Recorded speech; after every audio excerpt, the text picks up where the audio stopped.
Is wholesaling real estate oversaturated? And what do you do about the competition that often has more experience and deeper pockets than you do? All right, so this is a great question. I get this question a lot because of how popular wholesaling has become. And if you're worried that it is oversaturated, I want you to think about this. Every semester, thousands of universities graduate hundreds of thousands of lawyers and doctors, and I never hear anybody say those industries are saturated. Now I want you to ask yourself, how many full-time wholesalers can you actually name? Preferably those who have been in business for more than a year. There really are not that many wholesalers, and yet there are millions of potential deals out there. And it's not like you're looking for hundreds of deals every month. All you need to do is one deal a month to pull a six-figure income.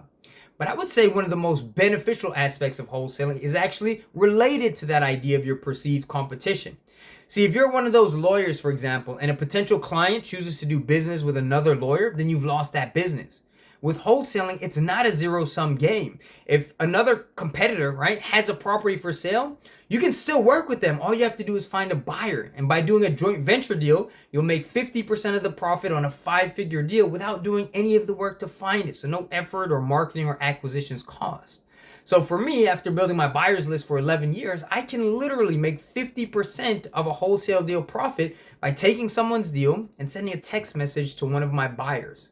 So in short, wholesaling is by no means oversaturated. There's plenty of room for everyone. And I would encourage you to really focus on finding other wholesalers and working on collaborating and really focusing on good relationships and good partnerships as opposed to worrying about any perceived competition.